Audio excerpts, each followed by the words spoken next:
Students, I wanted to separate out the other critique video from this one that focuses just on citations. It really helps to see an example of the citations in action.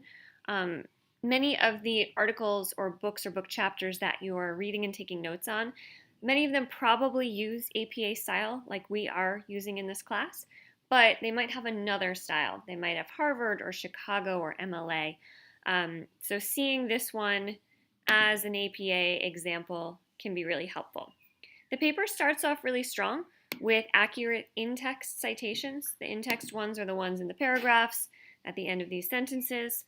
So you always have for APA these three key pieces of information, and they have to be in this exact order and format. Author last name, then we have the year it was published, then we have P period page number for wherever that information came from. So again, the citations look good to start off. When you're formatting them, if you have a direct quote, you finish the quote, then you open the brackets for the citation, and you end the sentence with the period after the brackets here. As the paper goes on, you'll see some other ways to still cite properly. Right, so the passage that I've highlighted in green, that first one is pretty normal and standard. You can also embed the author's names into the sentence, put the year in there, and you're all set. You wouldn't have to then put Green and Kritschmar at the end of this sentence ending with violence. So just to give you another way of doing things. If that's too complicated, keep it simple for yourself. I will point out that the citation style does have some errors as the paper goes on. This is the kind of thing that I check in the final document as an author. So as you're writing, don't interrupt your flow to cite properly, but make sure you are citing as you go. It just doesn't have to be absolutely perfect. So you could write Ferguson, page 201, and then go back, put it in the brackets, add the year, add the commas later. So that's again with your drafting process. When you're finalizing the paper, do check these out. So the error here, maybe you can guess what it is.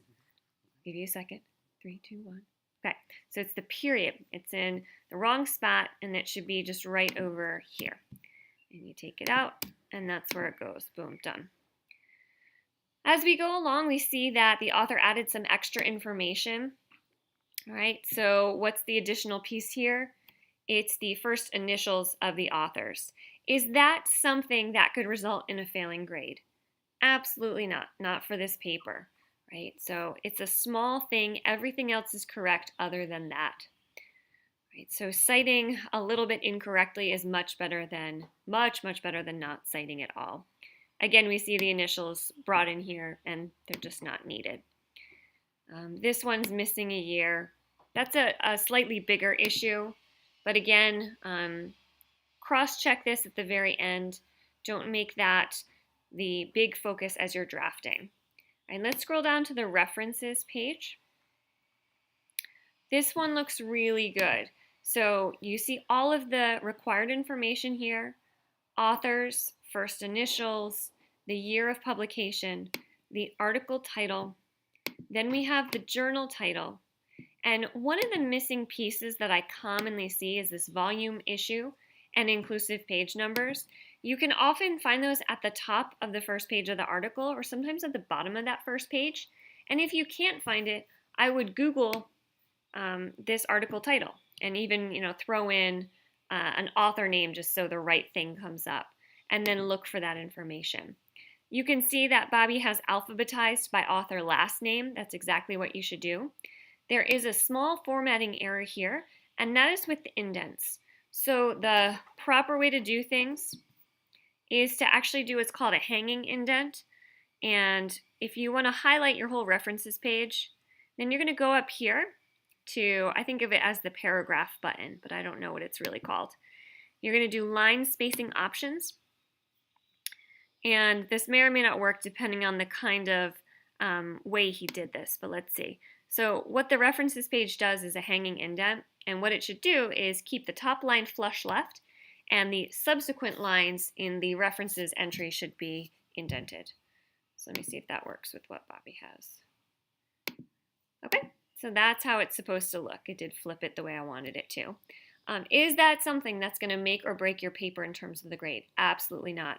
If yours is formatted in such a neat and almost 100% accurate way like this one is, that is great. You're in really good shape. All right, that's all for now. Ask if you have any questions about citations. It's so easy. I'm just saying that because I can help you easily fix it.